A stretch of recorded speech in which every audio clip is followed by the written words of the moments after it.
Hey everybody, so we are going to play a game which is let's see how many takes it takes to do this voiceover before my computer dies. So I am back doing another video. This is actually a video I filmed quite a bit ago, but I still wanted to put up because I know I've been slacking and have not been putting up content for you guys lately. I am not going to go into the spiel about why. You guys don't need to hear it for the millionth time. So I'm just going to kind of get started, and to be honest, this is not a very intricate look that I'm doing, so it's pretty straightforward. I am removing some of my manicure fiber gel from Young Nails using a coarse carbide bit, and then I am going to go ahead and prep my nails using I believe this is a 150 grit sanding band. I am using my Not Polish e-file to do both of these steps, and then I am going ahead, I've already applied my tips. These are C-curve coffin tips, and I am going to apply just a thin layer of the Young Nails Core French Pink onto my natural nail, just as like a base kind of protective layer, and then I will go in with the Young Nails Speed Bubblegum, and that is going to be my base color, but I am doing that on all of the nails all over, so it's a pretty straightforward application. I don't do like a 1 bead, 2 bead, 3 bead method. I basically do a 5 bajillion bead method.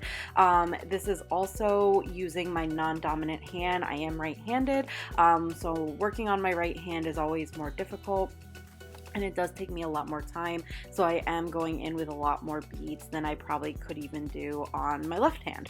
So I am using my Kiara Sky Kolinsky brush. I believe this is in a size 10. I did have some trouble with this brush for some reason this day. I don't normally have any issues with these brushes, but it was giving me a little bit of issues, so I did kind of go back and forth between this and I believe my Nail Prof Kolinsky brush in, I think that one was a size 14. But any brush works fine, and again, I'm just doing a pretty standard application and just kind of working in small beads to build up my apex and kind of build out the nail. I am trying as hard as I can to not overbuild my nail so that I can hopefully cut down a little bit on filing. I will say, if you are somebody who has never tried long nails and you do want to start getting into it, just be prepared. They do take quite a long time, especially if you're doing them on yourself and especially if you're using your non-dominant hand. So I'm going to kind of finish up this application. It's going to be the same for all of my fingers because I am going to be doing my design in gel polish today.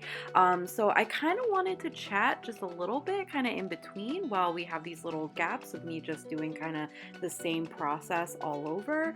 I do want to do this thing that I've been hearing quite a lot online called manifesting. I will be completely 100% honest. I have not looked into how you're actually supposed to do this yet.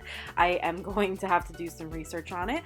But my thing that I want to manifest is being able to quit my day job. And I say that kind of lightheartedly, but also kind of seriously. I do feel like lately I've just been, at least in regards to my job and my life, I definitely need a change, and I think I need quite a big change.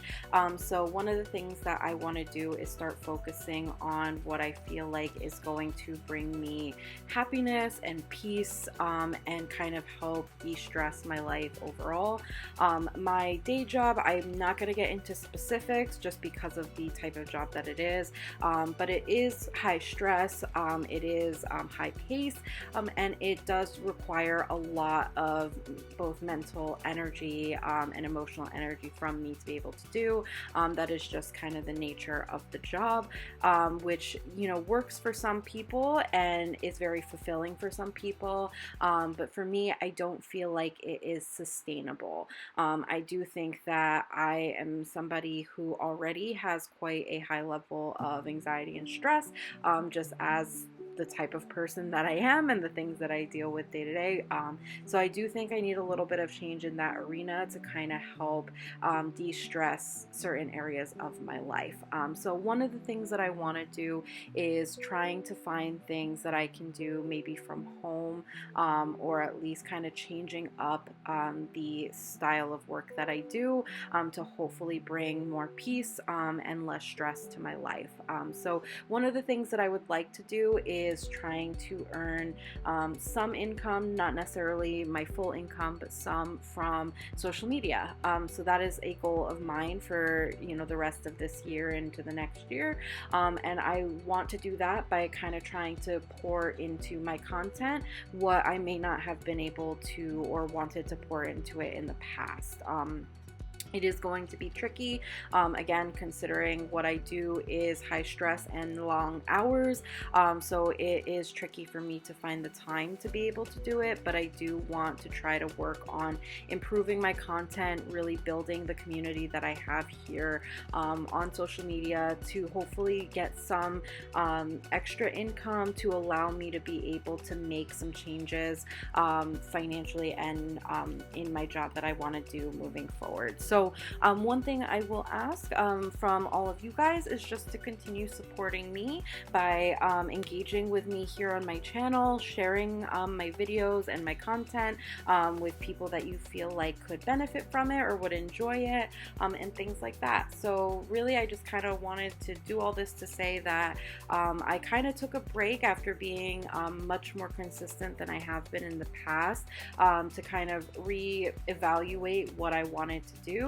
and kind of take a look at where my life was going and what changes I wanted to make. And I do really feel like when I was pouring all of my energy into my content and I was posting consistently and I was trying to do what I can to learn different tips and tricks and things in regards to my content, I think I felt a lot more fulfilled, and it really brought a lot of positive energy to me that I want to continue receiving from the community that I built here. So I am going to ask you guys to just let me know, keep engaging with me, let me know what you want to see from me, let me know what you think I'm doing well. If there are things that I can improve on, let me know that as well. I really want to build as tight-knit of a community as I can here, because this really is a place that I've gone to and kind of come back to time and time again when I feel like things are getting difficult for me in kind of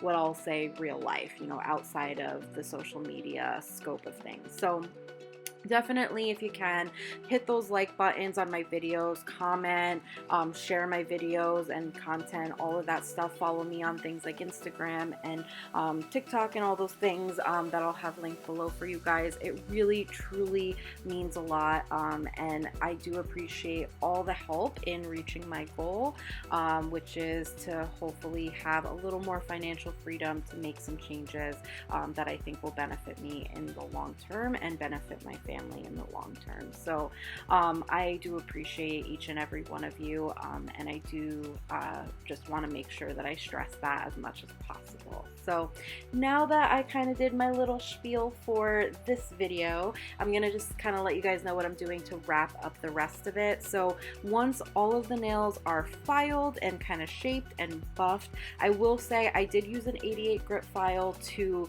kind of get that crisp shape. I feel like it's easier to use a very coarse file when I'm using my non-dominant hand because it causes me to not have to use as much pressure to get the shape that I want, but it does leave a lot of scratches. So you got to go in with a nail buffer or take a little bit of acetone on like a lint free and wipe over the surface of the nail, and that'll smooth out that top layer for you so you don't see all those scratches when you go in with your polish.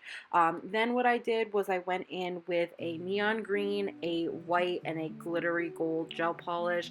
I believe the gold and the white were just random Amazon polishes. The neon green is a D&D polish, which I will list below. But I basically just kind of those on a palette, and then I took a little brush and I just kind of laid it on top of some blooming gel. Just so you know, blooming gel really applies thick on the nail, so you want to kind of wipe off the sides of your nail with a lint-free wipe or a glove, something to just kind of keep that shape as crisp as possible. Once I'm done with that on my pointer and my middle finger, I do go in and do a French tip. I kind of suck at filming me drawing a French tip with my non-dominant hand on camera, so that was unfortunately done off of camera, but it's just a standard French tip, and then I go in with a chrome gel or like a non-wipe gel polish, and then I go in with a mermaid chrome from Amazon, which you can't see me apply here, but I do apply it on my ring finger and you can see that. I use actually a silicone eyeshadow brush that I think is from e.l.f. Cosmetics, and I just use that to apply the chrome.